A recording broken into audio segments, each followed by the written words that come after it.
This week, US President Joe Biden made somewhat of a diplomatic blunder. For those that don't know, the Russian President Vladimir Putin has been threatening to invade Ukraine, where a civil war has been raging since 2014.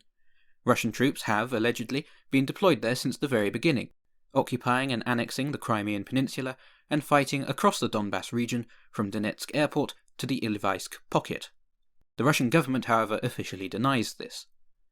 I just thought I'd make a short video today to talk about Biden's blunder, and another diplomatic mishap I've seen a few people bring up, because I've still not finished my other video I want to do on the Cambodian-Vietnamese War. And I want clicks because clicks mean money.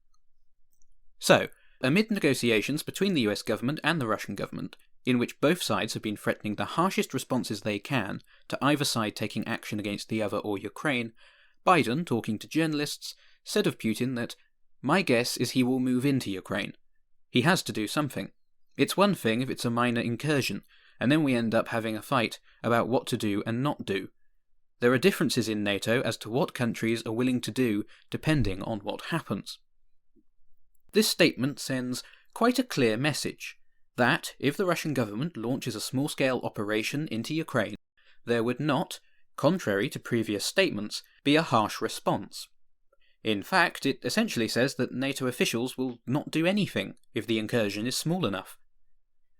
My guess is that Biden didn't actually mean to put across this message, but it is possible that the Russian government might feel more secure now in taking some sort of action, especially as Putin has, arguably, backed himself into a corner. Naturally, Biden's words didn't go down well with his allies, especially the Ukrainian government. This led to a hasty correction by Biden in another press conference, where he instead outright stated that if any assembled Russian units move across the Ukrainian border, that is an invasion. It would be met with severe and coordinated economic response. So, I've seen a lot of people bringing up a previous time something like this happened, where a dictator was threatening to invade a neighbouring nation, and a US government official said something that could be interpreted as, "we won't do anything about it," and in this case led to an actual war. It was in 1990, between the US government's ambassador to Iraq, April Glaspie, and the Iraqi dictator Saddam Hussein. However, I'm going to argue that this case, while similar, is not the best comparison to make, on account of the fact that there is one quite major difference to my mind. In 1990, Saddam was threatening to invade Kuwait due to its government's oil production policies, which were harming his nation's economy in the aftermath of the Iran-Iraq War. The Kuwaiti government only seemed to half believe that his rhetoric was true, and it wasn't 100% clear where the US government stood in relation to the issue. After all, they'd been surface-level allies with the Iraqi government during its recent war, so seemed quite relaxed about letting the Iraqi military be sent into Iran, use chemical weapons, and commit genocide against Iraqi Kurds. Iraqi military intelligence, GMID, was speculating as to US government intentions. In their minds, it was very likely that the impending conflict with Kuwait's government would become more internationalised, but recent statements from US government officials didn't seem to show much conviction for stopping Saddam's regional ambitions. In April 1990, a delegation led by Senator Bob Dole merely stated that they wanted good relations with the Iraqi government, but were concerned about Saddam's rhetoric about setting Israel on fire, and that they wouldn't tolerate it. But nothing specific. By July 1990, with over 100,000 Iraqi troops on the Kuwaiti border, Saddam had already made up his mind to invade. He was fairly convinced that the US government wouldn't react too strongly, seeing them as weak. After all, he argued, had they not fled from Lebanon after a single major bombing? And had they not fled from Vietnam after taking as many casualties in over a decade as the Iraqi army sustained in a single battle of its war against the Iranian government? However, he still, it seems, wanted to be sure, so he requested that the US government's ambassador in Baghdad come to see him. Most of what was said isn't important here, except Glaspie's position.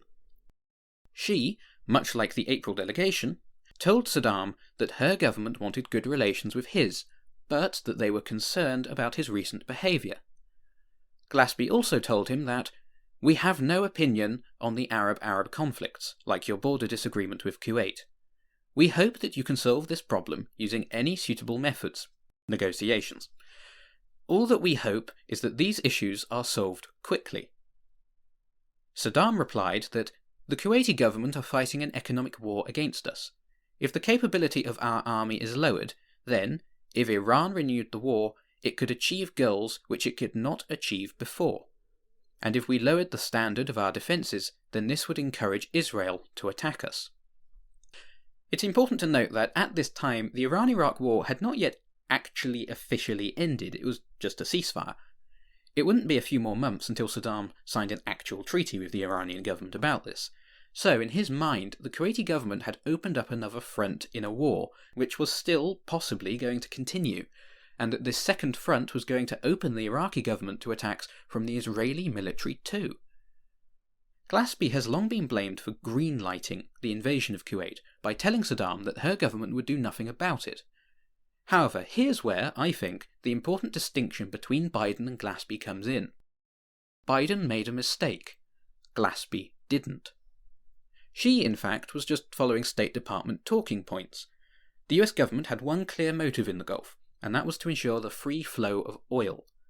Naturally, it would defend its allies if it had to, but as Secretary of State James Baker reiterated to Gillespie in a telegram on July the 24th, the US government would take no position on Iraqi-Kuwaiti government disputes.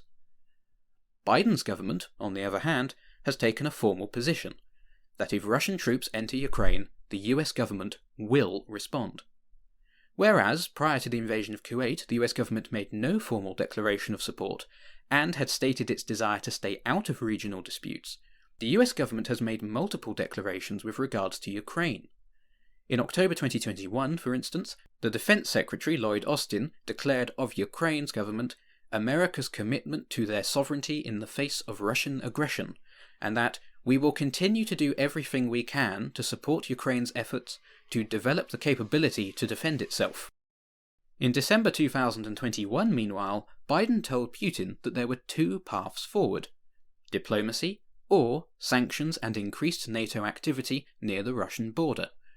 Now, in January 2022, after his mistake at least, he has stated that any movement into Ukraine would be met with a severe and coordinated economic response.